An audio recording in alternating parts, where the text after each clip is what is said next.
Salve pessoal, hoje eu quero trazer uma análise para vocês, comentando um pouco por que o Flamengo sofreu tanto defensivamente contra o Vasco da Gama, principalmente pelo lado direito da defesa. Muita gente tem uma crítica forte sobre o Wesley, Varela, até sobre o Mateuzinho que saiu, mas apesar de ter situações que ele errou nesse jogo, eu acho que a maioria das abordagens do Wesley foi positiva e o Flamengo teve problemas nessa partida por outros motivos. E a gente vai estar analisando um pouco para vocês verem. Eu peguei 4 situações em que o Vasco consegue fazer cruzamentos a partir do lado esquerdo, cruzamentos até com certa liberdade, com certo espaço, e a gente vai ver o porquê se dá essas situações. Porque muitas vezes a culpa recai sobre o jogador, e claro, às vezes o jogador é criticado, e é criticado com razão, mas isso não significa que ele seja culpado de tudo que aconteça de ruim no clube, de todas as derrotas do clube, e eu acho que, falando do Wesley, não acho que ele tenha ido mal contra o Vasco. Acho que o Flamengo teve problemas contra o Vasco, mas acho que ele não chegou a ser um deles. E, bem, aqui a gente vai começar um lance em que é um contragolpe. Você vê a maioria dos jogadores tendo que correr para trás. O Pulgar vai ser batido, o Gerson meio que também ficou fora de ação nessa situação aqui. E eu queria mostrar aqui para vocês alguns detalhes dessa jogada. Primeiro de tudo, como o Tite gosta que a defesa se poste. A defesa tem que se postar como uma unidade. Então, assim, a gente vai ter defensores próximos e em situações assim, prioritariamente protegendo o quê? O centro do campo, que é onde há mais risco de finalizações, é onde há mais, digamos assim, possibilidade do adversário finalizar com perigo. E a gente tem que considerar que essa é uma jogada que, nesse momento específico, o Varela ele estava retornando ainda, certo? E aí tem um problema. Normalmente, o Tite não gosta que essa linha de defesa se quebre. Ele gosta que tenha uma linha de defesa com 4 jogadores e normalmente um dos jogadores do corredor é quem vai dar o suporte para pressionar uma bola, digamos assim, no corredor lateral. Primeiro de tudo, nesse lance aqui, a gente não vê a presença do Cebolinha. Eu acho até que ele é esse jogador aqui, mas eu não tenho como ter certeza por essa imagem congelada. E principalmente, a gente vai ver que o De La Cruz ele não está nem na imagem. E quando ele vai aparecer, olha só, você vê que não é um pique com muita intensidade. Ó, aqui ele está meio que trotando. E aí, claro, a gente viu que é uma situação pelo corredor lateral que vai se desenrolar com esse jogador, que é o Lucas Piton. Ele vai receber esse passe, ele foi um alvo, ele foi um jogador muito visado pelo Vasco, é um bom lateral, cruza muito bem, e foi talvez, digamos assim, a forma que o Vasco encontrou para levar perigo contra o Flamengo. Nessa situação, como o lateral ele tem que se portar? Vamos lá, vamos analisar um pouco aqui os comportamentos do Wesley. Repara, ele mantém a atenção em relação à bola. Peraí, deixa eu ver se eu apago isso aqui, que não era pra ter essa. Não era pra ter isso daqui. Vamos lá, pronto. Voltou. Enfim, tirou. Ele mantém a atenção em relação à bola, certo? Mas ele tem os pés, uma postura de quem está preparado para correr para o fundo.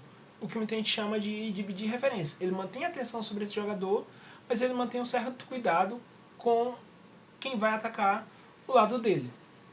E aí a gente observa, ó, ele tem um sprint com intensidade, ele desacelera para não tomar o drible, e quando ele percebe que o Lucas Piton vai fazer o cruzamento, ele aborda com intensidade. E acho que é importante observar isso aqui. O Wesley, ele mantém uma postura, ele tenta erguer essa perna como forma de vou aumentar a área do corpo para bloquear esse cruzamento. Ele bota o primeiro braço para trás, o outro braço, quando a gente pegar no outro frame, você vai ver que ele já jogou para trás do corpo, como forma de evitar um possível pênalti. E ele tem uma distância aqui, cara, que é de 2 metros. Se a gente considerar que ele estava prioritariamente, por uma questão tática, protegendo o centro do campo, ele conseguiu percorrer essa distância aqui com alguma intensidade, com velocidade, abordou bem o cruzamento, só que, cara, ele já sai numa situação de desvantagem, por uma questão de escolha. O futebol é cobertor curto. Mas, principalmente, esse trabalho não deveria ter sido dado por ele. Ele não deveria ser o jogador que teria que fazer isso aqui. O que seria o mais adequado seria o De La Cruz estar provavelmente mais próximo aqui.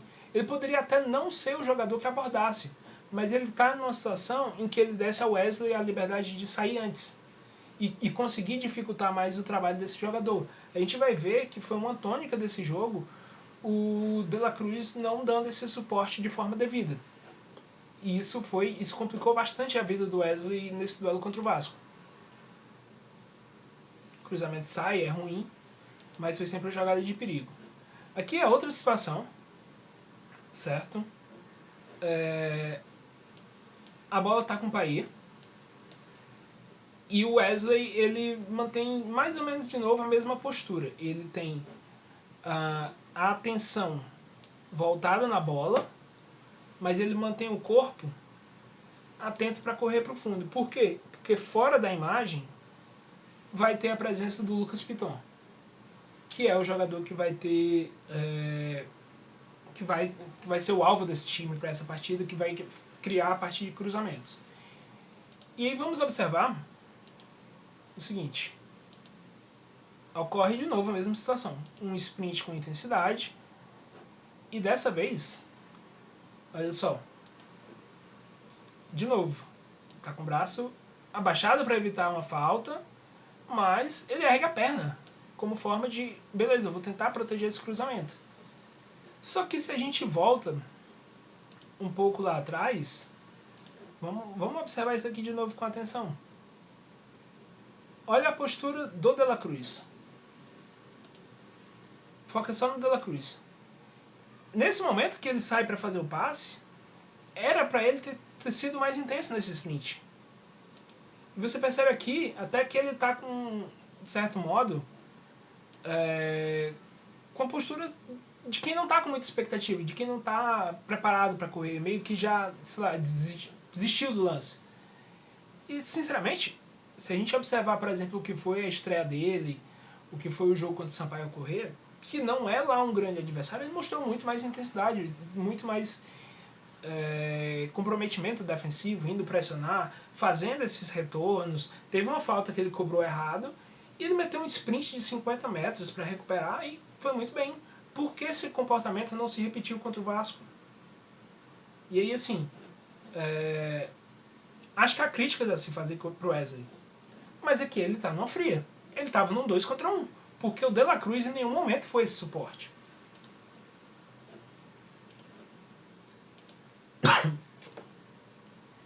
E aí saiu o cruzamento, o Léo Pereira corta. E poderia ter sido um lance de perigo. Aqui já é outra situação. E, de novo, seguindo mais ou menos aquela mesma lógica.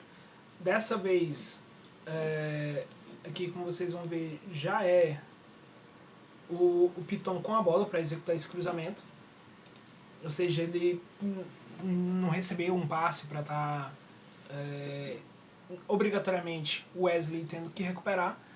Mas assim, a gente observa que nesse momento, aquilo que eu falei, a linha de defesa do Tite tem uma prioridade, que é se manter, de certo modo, uma linha que não se quebra, uma linha que se mantém unida.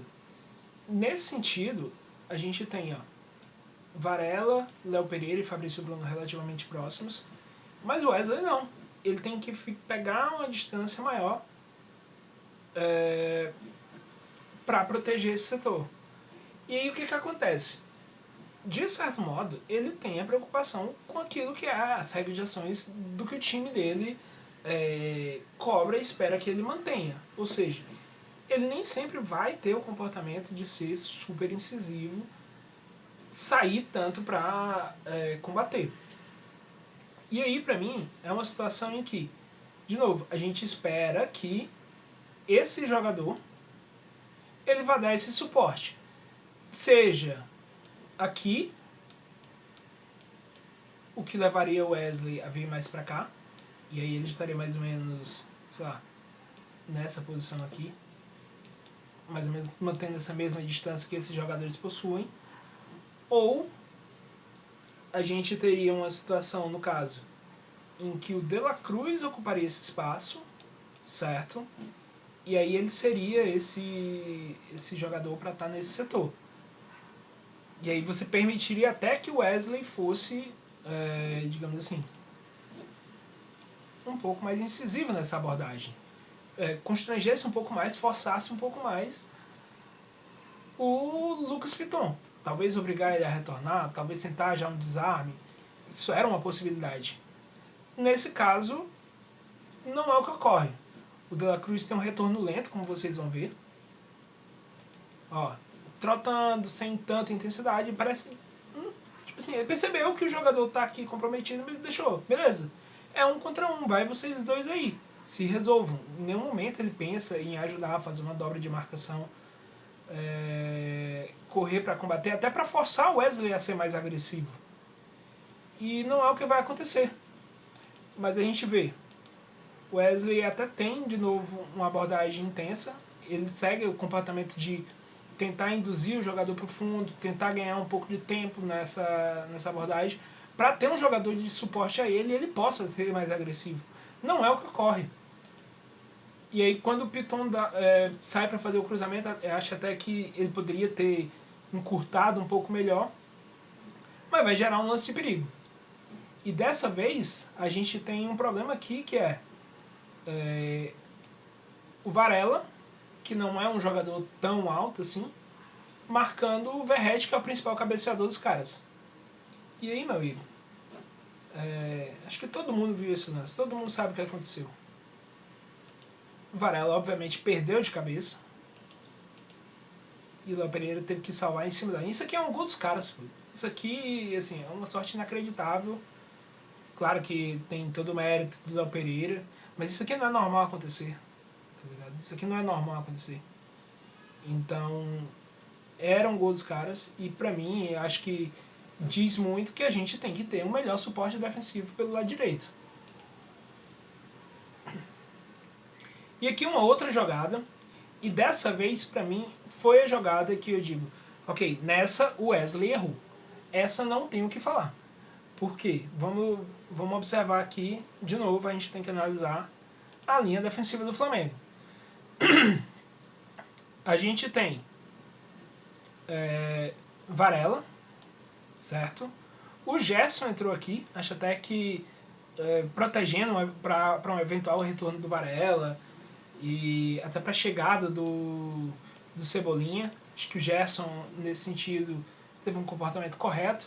Mas, beleza, vamos desconsiderar um pouco aqui a presença do Varela. A gente tem o Gerson como lateral esquerdo, o Léo Pereira protegendo o centro da zaga, o Fabrício Bruno defendendo o centro da zaga, e a gente já tem o De La Cruz dessa vez bem mais próximo para fazer essa cobertura e ocupar essa posição.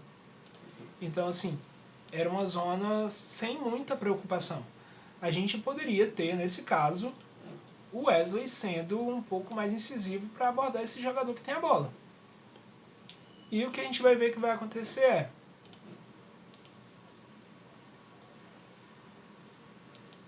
o Payet em nenhum momento é constrangido. E assim, havia uma preocupação com a ultrapassagem do Lucas Piton. Beleza, pode ser válido, mas aí a gente teria que observar uma questão que pode ser também de comunicação, de entrosamento, de duas uma.